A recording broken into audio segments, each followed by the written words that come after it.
Welcome to Japan, curious souls! From medieval palaces to the majestic Mount Fuji, Japan is home to a stunning array of sights. It also has a rich cultural tradition that has existed for millennia. We're just leaving the Fushimi Inari Shrine in Kyoto. As you can see, we enter and exit the shrine through this corridor of torii gates. The torii gate is symbolic of Shinto, the indigenous religion of Japan. It separates the outside world from a sacred space. I'll see you on the other side of the gates. Whoa! We're in the Library of Faith! I guess I should have known. This seems to happen every time we get together. Today, we'll explore the origins and beliefs of Shinto. Ready? Let's go!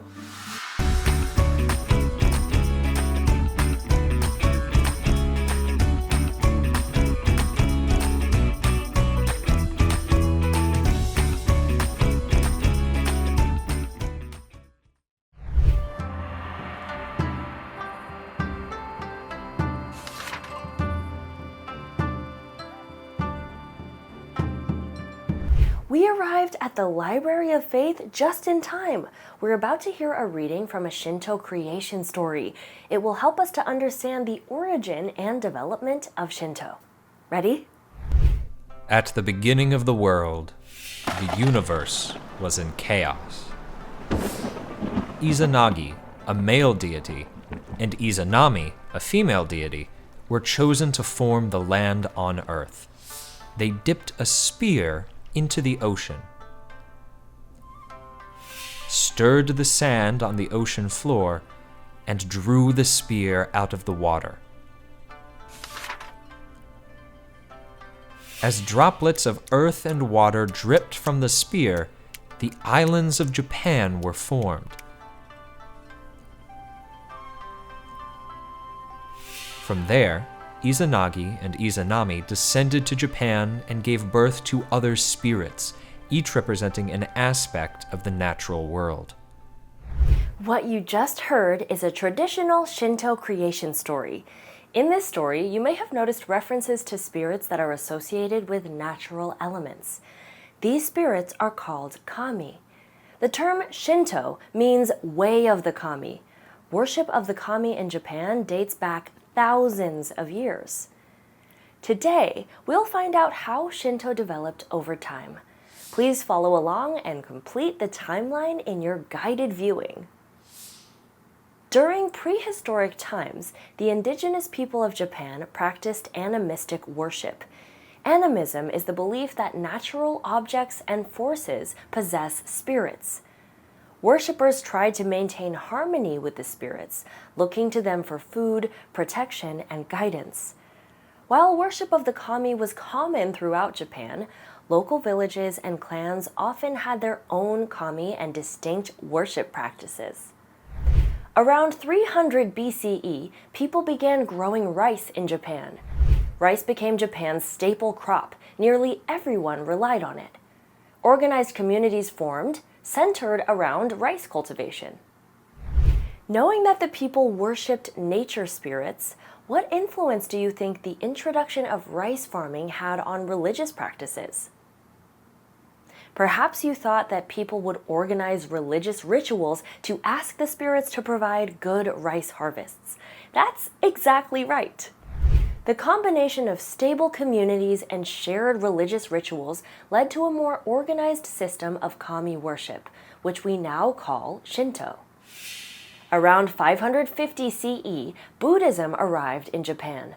Many integrated Buddhist practices into their worship of the kami. During the Heian period of 794 to 1185, Japan experienced a cultural golden age as Shinto and Buddhism flourished together. A record of Shinto beliefs and traditions was recorded, including the creation story you heard earlier. Around the same time, a formal Shinto priesthood was established. Shrines, or structures built to house the kami, became the center of many Japanese communities. What influence do you think a written record of formal priesthood and community shrines had on Shinto? Shinto beliefs became even more standardized as priests managed worship services at shrines, and everyone learned from the same texts. By the 19th century, Japan became centralized under a single emperor. The empire promoted Shinto as the state religion, separated it from Buddhism, and proclaimed the emperor a divine being. Therefore, the government used Shinto to solidify its rule and to strengthen Japan's individual cultural identity. Today, Shinto remains indelibly linked with Japanese culture. While Shinto is a religion, many participate in its practices and festivals while simply seeing it as part of their culture and not viewing themselves as religious in a formal sense. Okay, so we've been through several millennia of Shinto history. If you haven't done so, please fill out your timeline to identify several key events in the development of Shinto.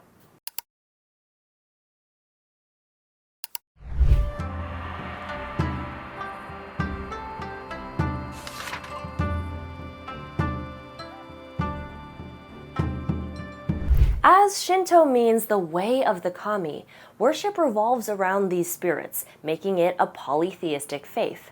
Kami can be found in natural elements, phenomena, or even in the spirit of deceased ancestors.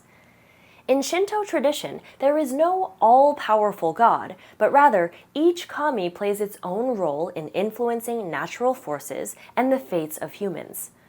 According to Shinto, the kami desire harmony between the natural and human worlds and want humans to be happy.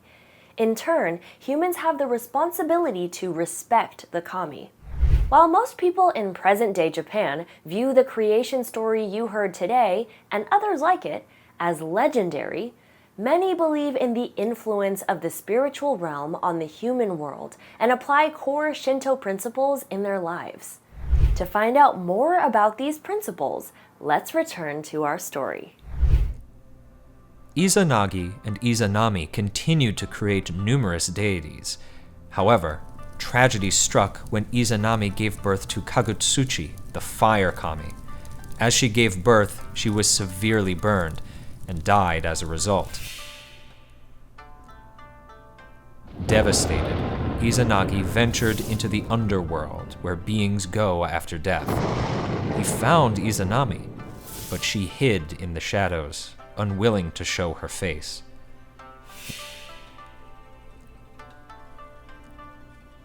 Izanagi couldn't bear to not see her, so he lit a torch. To his horror, he saw that she had become a decaying corpse. It was too late. She couldn't be saved. Defiled by the uncleanness of being so close to death, Izanagi knew he needed to cleanse himself. He left the underworld, went to a nearby river, and performed a ritual washing meant to remove impurities. What does this story teach you about the importance of purity in Shinto? We learned that Izanagi valued purity. Since he was exposed to death and impurity, according to Shinto, he needed to cleanse himself. This part of the story reveals that purity is a key principle of Shinto. According to Shinto, a person can become impure by having contact with the dead, by getting sick, or by acting in a way that interferes with social harmony or causes suffering. These impurities disrupt the balance between humans and the kami. Restoring purity helps a person to repair their relationship with the kami, and ultimately, put them in line for blessings from the kami. Purification rituals, like the one performed by Izanagi, are an important part of Shinto worship.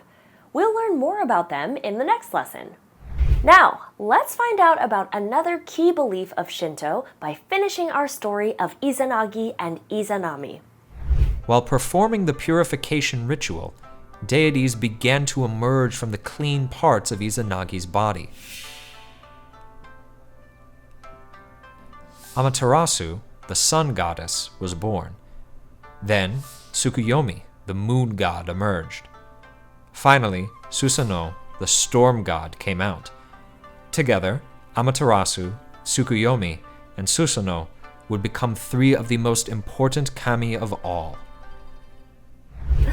Wow! So we learned that the kami governing the sun, moon, and storms, three of the most fundamental forces of nature, are central to worship. This helps to reinforce the importance of nature in the Shinto faith. In Shinto, nature is sacred.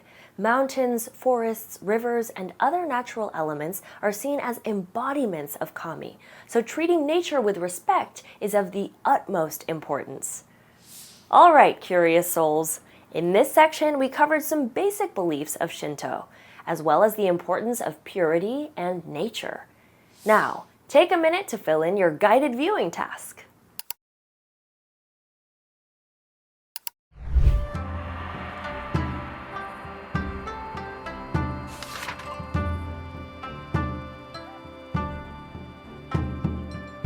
We've reached the end of our journey today, and wow, all that learning has made me hungry.